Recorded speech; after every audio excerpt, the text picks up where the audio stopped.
যদি ঘাটের নেয়ে হবে ওরে মাথায় কেন চূড়া বাঁধা যদি ঘাটের নেয়ে হবে ওর মাথায় কেন চূড়া বাঁধা ও যদি ঘাটের নেয়ে হবে মাথায় কেন চূড়া বাঁধা হরি বল হরি বল হবে মাথায় কেন চূড়া বাঁধা যদি ঘাটের নেয়ে হবে ও মাথায় কেন চূড়া বাঁধা ঘাটের নেয়ে হবে ওরে মাথায় কেন চূড়া বাঁধা ও যদি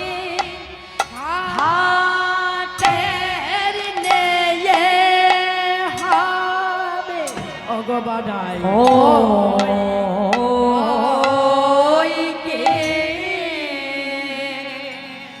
তাই আজ বড়িমাইকে ডেকে বলছো বড়িমাই শোনো শোনো ওগো বড়াই ওই কি ঘাটের নেয়ে বাড়াই ওই কি ঘাটের নেয়ে আজ কথা হতে আসি দিল দরসার কোথা হতে আছি দিল দরাখন বিনোদন গরনে আর বিনোদন গর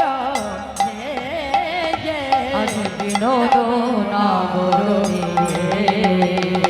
জি বিনোদন গরনে আজ রজত কাঞ্চনে নাখানি সাজার বড়ি মাই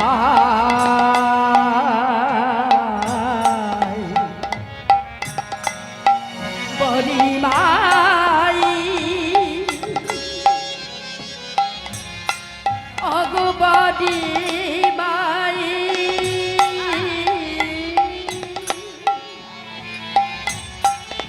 বড়ি মাই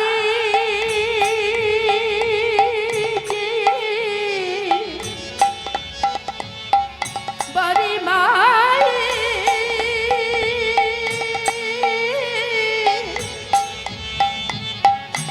দেখো বড়ি মাই এক পয়সার ঘাট আলি ভোজি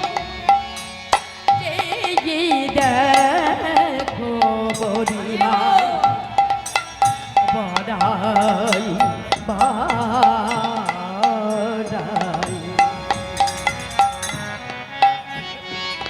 যত কান্তন লাকানি সাজানো আজ কি বলছে ভাইরা রজত কাঞ্চনে নাখানি সাজানো মণি বাঁধা পেরোয়ার হ্যাঁ আজকে গোবিন্দের যে নৌকাখানা সাজিয়ে রেখেছে কি দিয়ে সাজিয়েছে রজত কাঞ্চন দ্বারা সাজিয়েছে হ্যাঁ তা আজকে এই যে গোবিন্দের নৌকাখানি রজত কাঞ্চন দ্বারা সাজানো বড়িমাইকে ডেকে বলছে ও বড়িমা বলছি এই যে এক পয়সার নাবি হ্যাঁ বলছি এত টাকা পয়সা কোথায় পেলো যে স্বর্ণ রত্ন দ্বারা এত সুন্দর করে নৌকাটা সাজিয়েছে আমার কি মনে হচ্ছে জানো নিশ্চয়ই কোনো ধনী এই নাবিকের নৌকায় পার হচ্ছিল আর নাবিকটাকে কি করেছে জানো তাকে ওই মাঝ নদীতে নিয়ে গিয়ে ডুবিয়ে মেরে ফেলে তার সমস্ত ধন সম্পদ আত্মসাৎ করে নিয়েছে আবার কি করছে জানো বড়িমায় আমার মনে হচ্ছে এই নাবিকের স্বভাব টভাব ভালো না বলছে কেন রে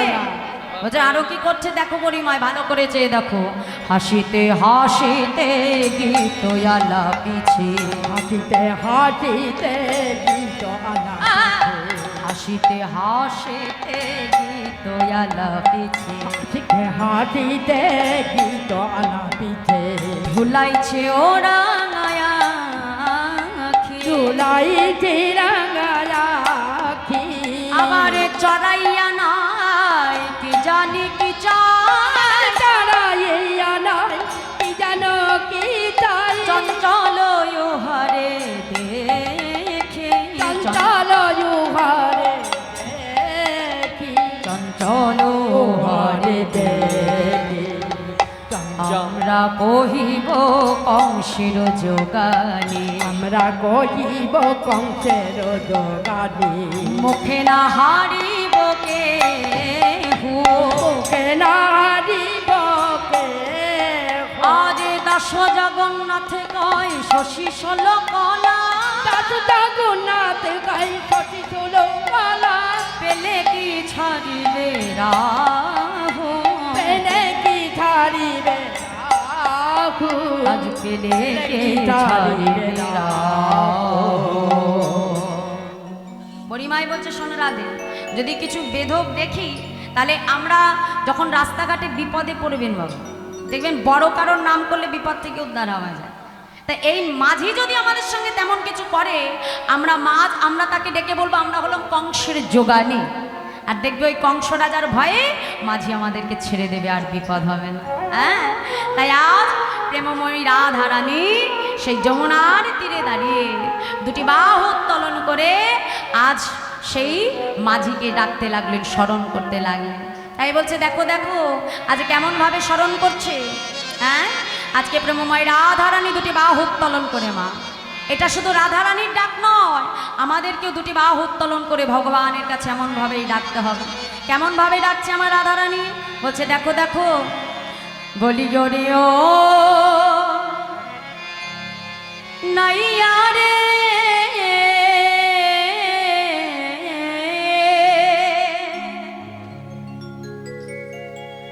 আমাদিকে পা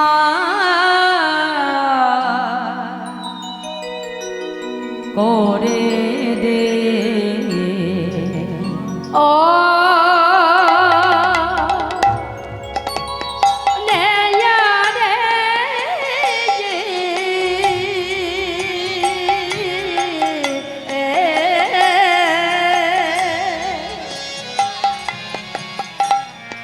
আমাদিগে পা করে দে, পা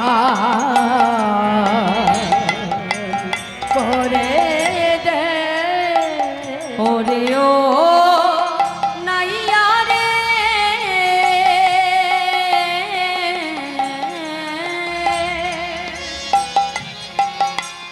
আমাদিগে পা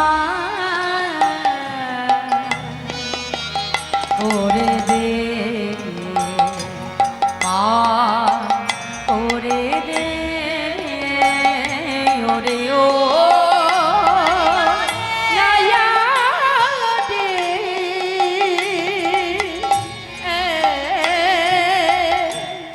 আমাদিগে পা করে দে।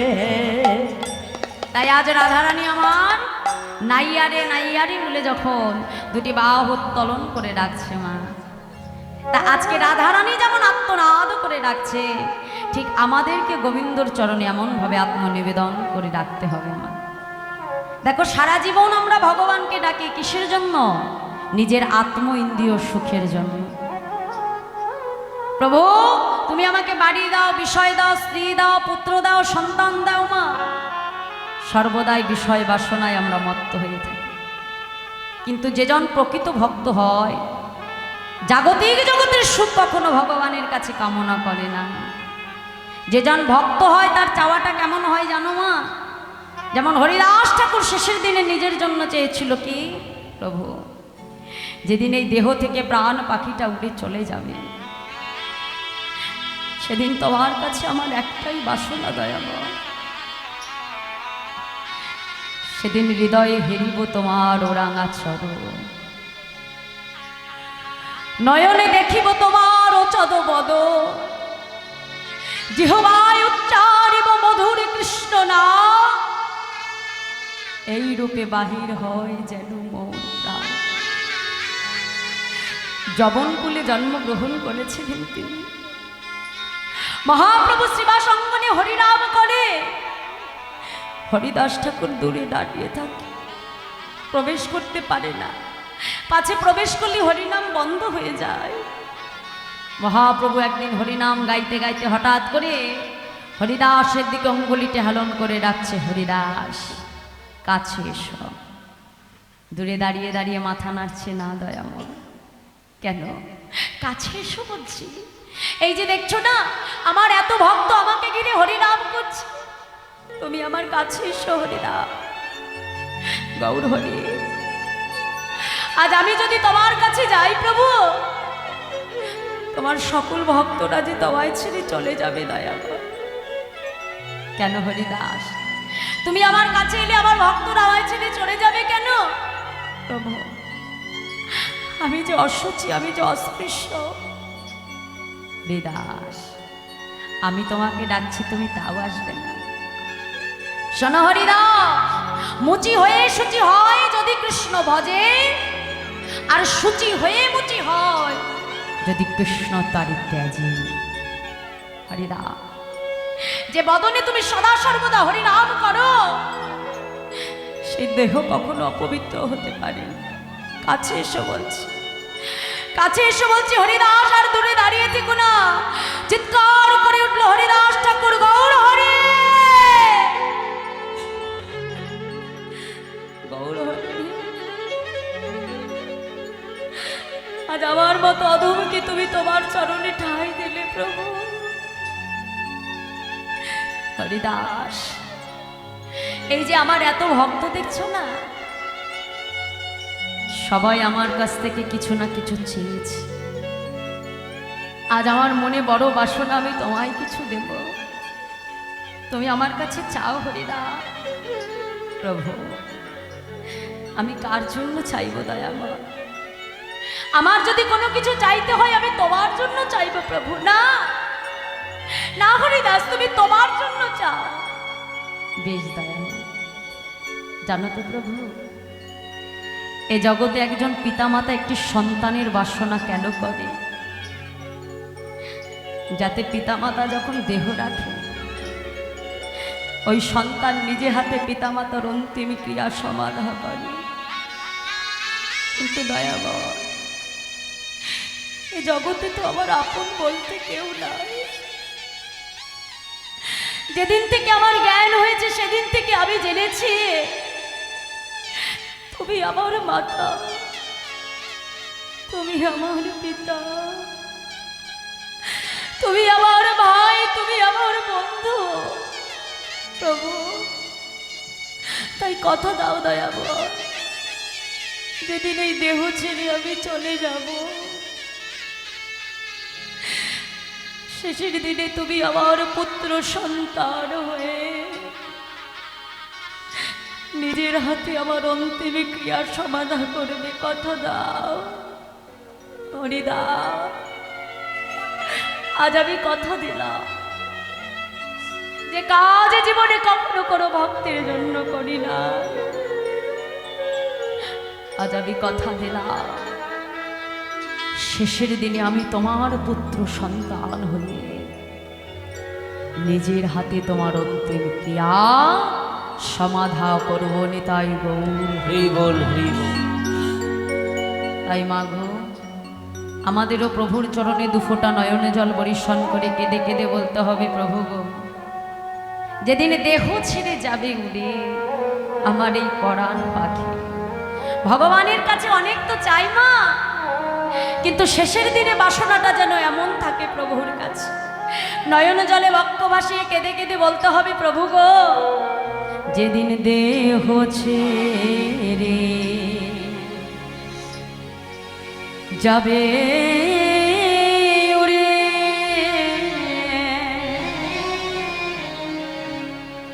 আমার পরাণ পাখি, ভগবানের কাছে কেঁদে কেঁদে বলতে হবে, দয়াময়, এই সংসারে সে নিজের জন্য অনেক চেয়েছে প্রভু, স্ত্রীর জন্য চেয়েছি, পুত্রের জন্য চেয়েছি দয়াময়, কিন্তু আজ তোমার কাছে আমার অন্তিম বাসনা দয়াময়, সেদিনে যাবার সময় হে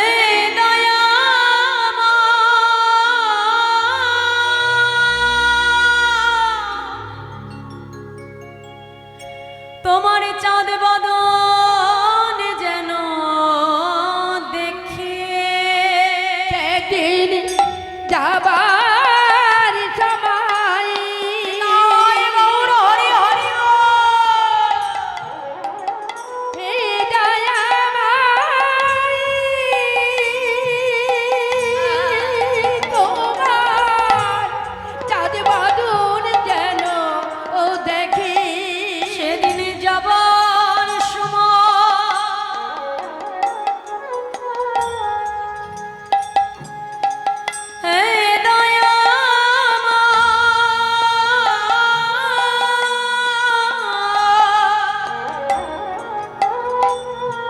তোমার চাঁদ বদন যেন দেখে দিন যাবার খামাই আর কি দয়ামাই তোমার চাঁদ বাদুর যেন দেখি প্রভু আর কিছু চাই না আমি প্রভু আর কিছু চাই না আমি প্রভু আর কিছু চাই না আমি প্রভু আর কিছু চাই না আমি প্রভু তোমার কাছে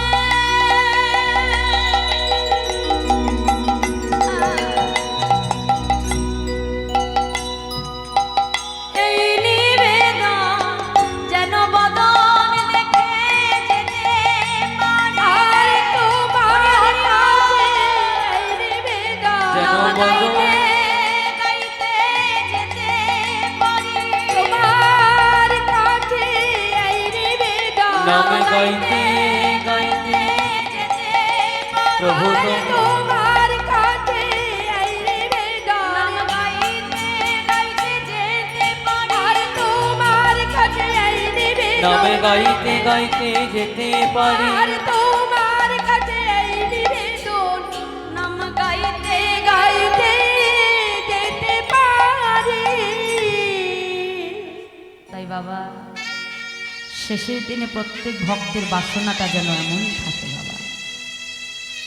দেখো সারা জীবন যদি আমি ভজন না করি, আমি যদি মনে করি শেষ সময় যে ভগবানকে ডাকবো, সেটা সম্ভব নয়। একটা মানুষ সারা জীবন যদি বিষয় রসে ডুবে থাকে বাবা, তাহলে একটা কথা জেনে রেখো, যাবার সময়ও অন্তিম সময়ও বিষয়ের কথা চিন্তা করতে করতেই দেহ থেকে প্রাণ বাহির হয়। কিন্তু যদি ভক্ত যে সারা জীবন বদনে রাধে রাধে হা গৌর গৌর বলে কেঁদেছে, সে যখন চলে যাবে বাবা, বদন থেকে হা রাধে গৌর ছাড়া আর কিছু বাহির হয় না। এই জন্যই বলেছি, যার হয় তার 9 হয়, আর যার হয় না তার 90 হয়। ভগবানকে ভজতে গেলে সময় মতো ভজতে হবে। শাস্ত্রে বলছে, তুলবি যদি ছানা মাখন সকাল সকাল তোল, শিশুকালে কৃষ্ণ ভজে আর বৃদ্ধকালে ভজনেতে বাধায় গণ্ডগোল। ভগবানকে ডাকতে হলে সময় মতো ডাকতে হবে, আর সময় মতো যদি তাকে ডাকা যায় মা, অনাশেষে দেখবে দিনের শেষে যার যার আপন বসতি স্থানে আমরা পৌঁছে যাব। তাই আজ রাধারানী দুটি বাহু উত্তোলন করে গোবিন্দকে স্মরণ করলেন। আর গোবিন্দ কি করলো, নৌকাটা এনে একটু দূরে দাঁড় করিয়ে রেখে দিয়েছে। হ্যাঁ, এখন দাঁড় করিয়ে যেই না রেখেছে, সঙ্গে সঙ্গে সখীরা বলছে, এই যে ও নাবিক, বলি তুমি যদি নৌকা ঘাটে না ফেরাও, আমরা নৌকায় উঠবো কেমন করে? গোবিন্দ বলছে, শোনো, আমার নৌকা তো যার তার ঘাটে ফেরে না গো। যেদিন সকাল সকাল নিজের আত্মনিবেদন করে দিয়ে আমার চরণে নিজেকে সমর্পণ করে দেয়, আমার নৌকা তার ঘাটেই ফিরে। রাধারানী বলছে, বধূ আমার ঘাটেও ফিরবে না? হ্যাঁ, বলছে, না রাধে, আর বিলম্ব নয়, তাড়াতাড়ি এবার আমার নৌকায় উঠে পড়ো। হ্যাঁ, এবার ডেকে ডেকে বলছে, শোনো শোনো, কি বলছি, একে একে আনো হে পারের করি। এবার গোবিন্দ আমার সখীগণকে ডাকতে আরম্ভ করলো, এই যে সখীগণ, শোনো শোনো, একে একে আনো হে পারের করি, একে একে আনো হে পারের করি, একে একে আনো হে পারের করি, একে একে আনো হে পারের করি। আজ করি না পাইলে পার করিতে না পারি, করি না হইলে পার করতে না পারি, করি না পাইলে পার করিতে না পারি, করি না পাইলে পার করিতে না পারি। সব সখীরে পার করিতে নিব আনা আনা, সপ্তকে পার করিতে নিব আনা আনা, সুন্দরে ব্রজ সুন্দরী রে পার করিতে, হরি পার করিতে সুন্দরী রে পার করিতে, ব্রজ সুন্দরী রে পার করিতে, নিব কানে সোনা গো, নিব কানে সোনা, নিব কানে সোনা গো, নিব গানের সোনা, আহা, কানে সোনা নয় কানে সোনা, কানে শোনা নয় কানে শোনা, কানে সোনা নয় কানে সোনা। শোনা নয় কানে শোনা। সখীরা বলছে, ও হ্যাঁ, এইবার এতক্ষণে বুঝলাম শ্যামনগর, এত সোনা দানা তুমি কোথায় পেয়েছো? এত লোভ তোমার? গোবিন্দ বলছে শোনো, তোমরা আমাকে ভুল বলছো, আমি এই সোনা চাইনি গো। আমি কি সোনা বলেছি জানো? উপাসনা। তোমাদের রাধারানীকে পার করার জন্য আমি কোনো করি নেব না, বরং আমি তার উপাসনা গ্রহণ করব। হ্যাঁ, তা শোনো, এবার আমাকে পার হতে গেলে আমার নৌকায় কড়ি দিতে হবে। এবার সখীরা বলছে আচ্ছা শ্যামনগর, বলো দেখি তোমার নৌকায় পার হতে গেলে কত কড়ি লাগবে? হ্যাঁ, গোবিন্দ বলছে শোনো, আমি ওই 1 আনা 2 আনা চাইবো না, একেবারে 16 আনা আমাকে দিতে হবে। হ্যাঁ, এখন সখীরা বলছে এই যে শ্যামনগর শোনো, আমরা যে এই যে প্রত্যেকদিন তরণী পার হয়ে যায়, পার হওয়ার জন্য আমরা প্রত্যেকদিন 1 আনা করে নাবিক কিনি। হ্যাঁ, আর তুমি একেবারে 16 আনা চাইছো? গোবিন্দ বলছে না না, আমি 1 আনায় পার করি না, 1 আনায় পার করি না, শোনো, 1 আনায় পার করি না, আমি 1 আনায় পার করি না, আমি মাঝি 1 আনায় পার করি না। হরি মাঝি 1 আনায় পার করি না, আমি মাঝি 1 আনায় পার করি না, আমি মাঝি 1 আনা পার করি না। কি বলছে মা? আমি মাঝি 1 আনা। তাহলে এই জগৎ সংসারে আমরা কেউ কিন্তু একা নই বাবা। এক এই দেহরূপী আত্মা, আর এক আছে পরমাত্মা রূপী আমার গোবিন্দ। তাহলে আমরা কেউ একা আছি বাবা? একা নয়, তাই তো? তাই গোবিন্দ বলছে আমি মাঝি 1 আনা। তাহলে 1 আনায় হবে না। তাহলে সখীরা বলছে ও এই যে শ্যামনগর, তাহলে 2 আনা দেব? বলে না, 2 আনাতেও হবে না। কেন জানো? 2 আনায় থাকলে পরে 2 আনায় পার হবে না। 2 আনায় থাকলে পারে 2 আনায় হবে না। এই 2 আনাতেও হবে না। আমার 2 আনায় থাকলে পরে গোবিন্দ সেবা হয় কি? ধরো আজ আমরা এখানে হরিবাসনে এসেছি হরিনাম শুনতে, তাহলে দেহটা এখানে বসে আছে আর মন যদি বাড়ির দিকে পড়ে থাকে, তাহলে হরিনাম শ্রবণে কোনো ফল পাওয়া যাবে? না না, পাওয়া যাবে কি? তাহলে বলছি 2 আনাতেও হবে না। তাহলে এই যে মাঝি 3 আনা দি। হ্যাঁ, বলে 3 আনাতেও হবে না। কেন জানো? 3 আনায় পার হবে না, 3 আনায় পার করি না, 3 আনায় পার করি না, আমি 3 আনায় পার করি না, তেরো স্পর্শ না কাটিলে 3 আনায় পার করি না। 13 স্পর্শ না কাটিলে 3 আনায় পার করি না। 13 স্পর্শ মানে কি বাবা? সত্য, তম, রজ। এই 3টে গুণ যদি কারোর মধ্যে থেকে যায়, তাহলে সে কিন্তু নাবিকের নৌকায় পার হতে পারে না। তাহলে বলছে এই যে বিশাখা, এই তোর কাছে কিছু আছে দেখি, বার কর তাড়াতাড়ি দে। হ্যাঁ, বলছে শোনো মাঝি, এই নাও ধরো, এই আর বেশি কিন্তু দিতে পারবো না, বুঝতে পেরেছো? এই নাও ধরো, 4 আনা দিলাম। হ্যাঁ, বলছে তার 4 আনাতেও হবে না। কেন জানো? চতুর্বর্গের ফল পাবে না, 4 আনায় পার করি না। হরি হরি ফল পাবে না, 4 আনায় পার করি না। বলি চতুর্বর্গের ফল পাবে না, 4 আনায় পার করি না। চতুর্বর্গের ফল পাবে না, 4 আনায় পার করি না। আচ্ছা মায়েরা, চতুর্বর্গ কি জানো তো? তোমাদের এই মালদা ডিস্ট্রিক্টে তো প্রচুর কীর্তন হয়। হ্যাঁ, কীর্তনিয়ার থেকে তোমাদের বেশি মুখস্থ। হরি বল। চতুর্বর্গ কি মা? হ্যাঁ, কি কি বলো দেখি? ধর্ম, অর্থ, কাম, মোক্ষ, এটা হলো চতুর্বর্গের ফল। বলছে তাহলে 4 আনাতেও পার হবে না। তাহলে মাঝি 5 আনা দেব? বলে না, 5 আনাতেও হবে না। কেন জানো? হ্যাঁ, পঞ্চকণ্টক না কাটিলে 5 আনায় পার হবে না। পঞ্চকণ্টক কি বাবা? জাতি, ধর্ম, বর্ণ, বিদ্যা, মহতঞ্চ, রূপ, যৌবনে মেয়ে বচ, যত্নেন পরিবার জয়তে ভক্তেস্তু পঞ্চকণ্টকা। 5টা কাটা আছে আমাদের জীবনে। কি কি? হ্যাঁ, এক হলো জাতির অহংকার, এক হলো রূপের অহংকার, এক হলো বিদ্যার অহংকার, এক হলো ধনের অহংকার, আরেকটি হলো মহত্বের অহংকার। এই 5 প্রকারের অহংকার যদি জীবের মধ্যে থাকে বাবা, সে কখনো গোবিন্দের নৌকায় পার হতে পারবে না। তাহলে বলছে 6 আনা দেব? বলছে না, 6 আনাতেও হবে না। কেন? ষড়রিপু বশ না হলে 6 আনায় পার করি না। ষড়রিপু বশ না হলে 6 আনায় পার করি না। ষড়রিপু বশ না হলে 6 আনায় পার করি না। ষড়রিপু বশ না হলে। আধুলি মানে কি? 9 আনা। আজকে মাঝি ডেকে বলছে, শোনো শোনো, না না 9 আনাতে হবে না। কেন জানো? বলি আমি মাঝি 9 আনা, 9 আনায় পার করি না। হরি মাঝি 9 আনায় পার করি না। বলি আমি মাঝি 9 আনা, 9 আনায় পার করি না। আমি মাঝি 9 আনা, বহুদিনের পুরানা। আমি মাঝি 9 আনা, বহুদিনের পুরানা। আমি মাঝি 9 আনা, বহুদিনের পুরানা।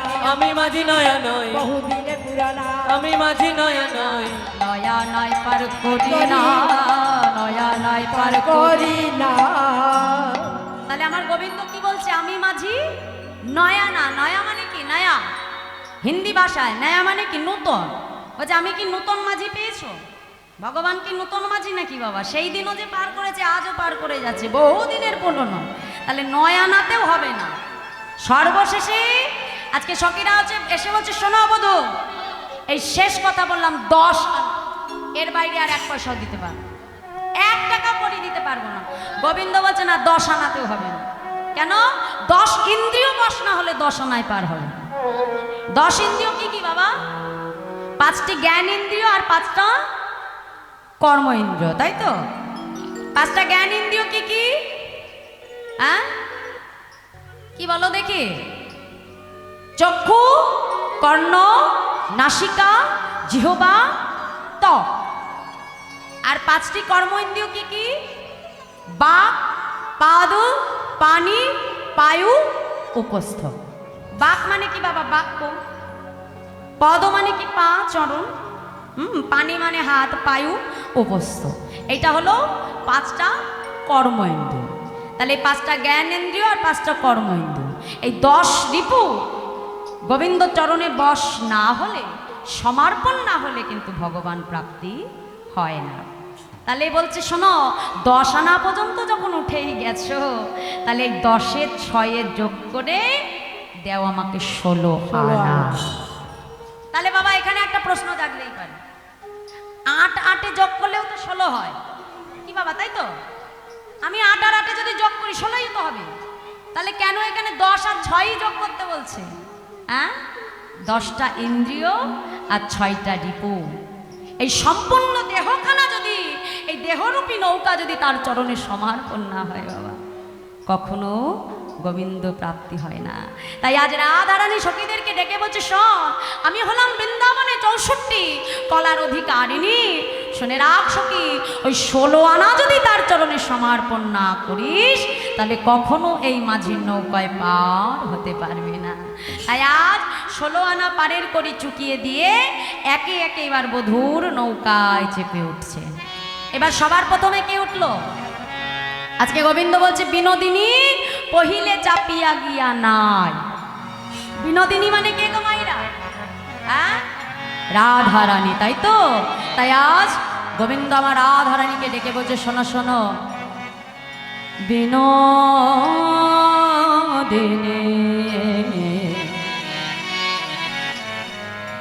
পহিলে চাপিয়া গিয়া না।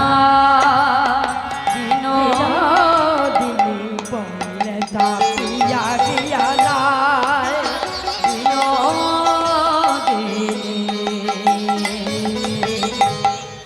পহিলে চাপিয়া গিয়া না।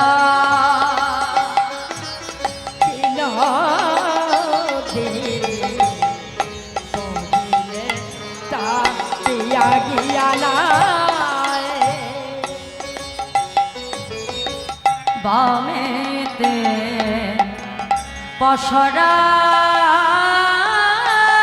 খালে,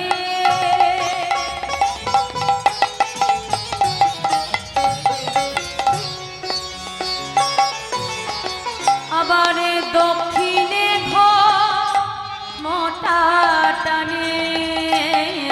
বামেতে পসরা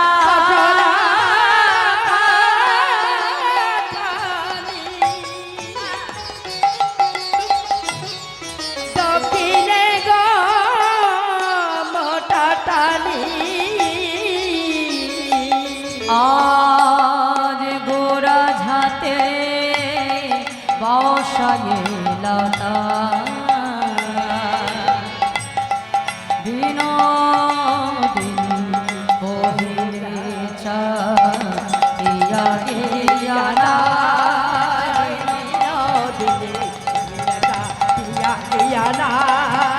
বিনোদিনী কহিলে চাহিয়া রিয়া যায়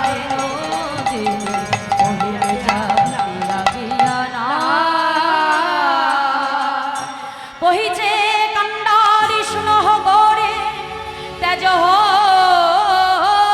নীল সারে নব ঘন যিনি বাড়িবে পব রাখিতে নারী বত্তরি রাখিতে নারী বত গোবিন্দ আমার সঙ্গে সঙ্গে সুন্দরীগণকে ডেকে বললো, এই যে সুন্দরীগণ, তোমাদের মাঝখানে যে বজ রমণী বসে আছে তাকে এক্ষুনি বলো তোমাদের নীল বসন পরিত্যাগ করে দিতে।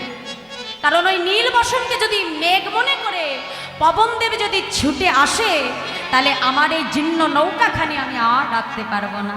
সঙ্গে সঙ্গে সখীরা বলছে, এই যে হ্যাঁ নে তুমি সে কহিলে ভালো, ও ভালো কথা বলছো দেখি, শোনো শোনো, নে তুমি সে কহিলে ভালো, তুমি যে কহিলে ভালো, নে তুমি সে কহিলে ভালো, তুমি যে কহিলে ভালো, ওই নবঘন যিনি তোমার বদন কেমনে ঘুচাবে কালো, নবঘন যিনি তোমারি বরণে কেমনে ঘুচাবে কালো। ললিতা বলছে, এই যে শোনো শোনো অনাবি এদিকে এসো। হ্যাঁ হ্যাঁ, তা তুমি না হয় আমাদের রাধারানীকে বলছো নীল বসন পরিত্যাগ করতে, কেন না পবন ছুটে আসবে। তা আমাদের রাধারানী না হয় নীল বসন ত্যাগ করবে, তা তোমার যে এমন সুন্দর নীল বর্ণ, এই গায়ের বরণটা তুমি কেমন করে ঘোচাবে? হ্যাঁ বলো, তোমার এই গায়ের বর্ণ কেমন করে ঘোচাবে? বিশাখা পাশে দাঁড়িয়ে দাঁড়িয়ে বলছে, আই ললিতা শোন, আমার কাছে একটা উপায় আছে, বলে দিচ্ছি শোন। আচ্ছা এই উপায়ে বলি হে তোমার, আচ্ছা এই উপায়ে বলি হে তোমায়, আচ্ছা এই উপায়ে বলি হে তোমার, আরে আচ্ছা এই উপায়ে বলি হি তোমায়, শোনো হে আমার গো, আচ্ছা এই উপায়ে বলি হে তোমায়, শোনো হয়ে আমার কালিয়া মোরতে ঘুচাইবে যদি শিরে ঢালি দিব ভো, কালিয়া মোরাতি ঘুচাইবে যদি তীরে ডালি দিব ঘো, কালিয়া মোরতে ঘুচাইবে যদি শিরে ঢালি দিব ভো, কালিয়া মোরাতি ঘুচাইবে যদি তীরে ডালি দিব ঘো।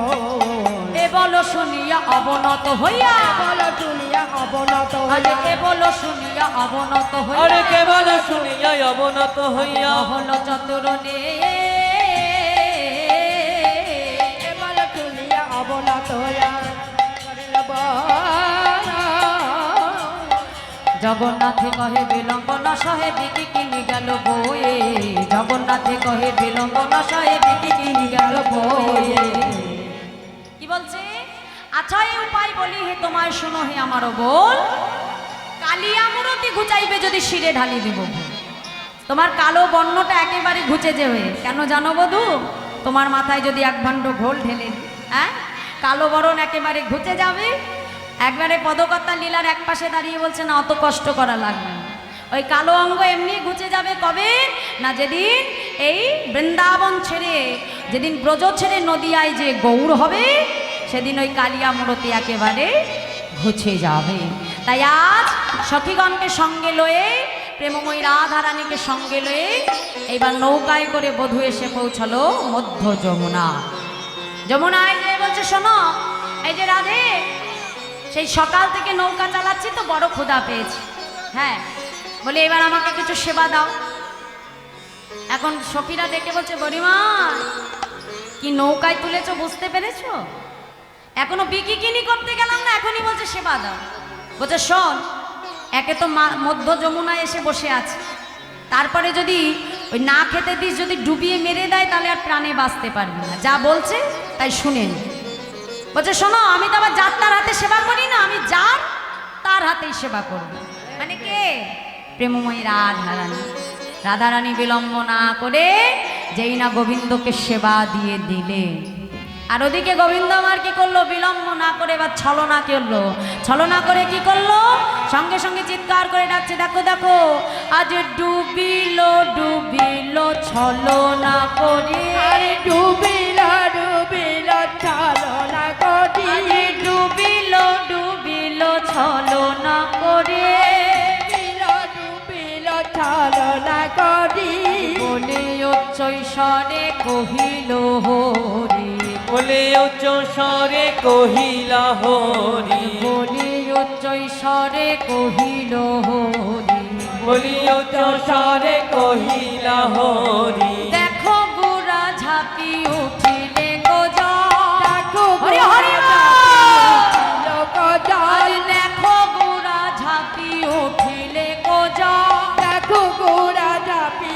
উঠিল জল, ভয়েতে কাপয়ে রমণী সব, ভয়েতে কাঁপে রমণী সব, ভয়েতে কাপয়ে রমণী সব, আজ ভয়েতে কাঁপে রমণী তখন সবাই। হুতাশে নিঃশ্বাসে ছড়য়ে রায়, হুতাশে নিঃশ্বাসে ছাড় হেরাই, হুতাশে নিঃশ্বাসে ছড়য়ে রায়, হুতাশে নিঃশ্বাসে ছাড় হেরাই, বধুর গলেতে ধরলো যায়, হরি হরি ধরিল আজ বধুর গলেতে ধরলো যায়, বধুর গলাতে ধরিল তখন রায় লইয়া বিনোদনে, কুলয়া বিনোদনে, তখন রায় লইয়া বিনোদনে,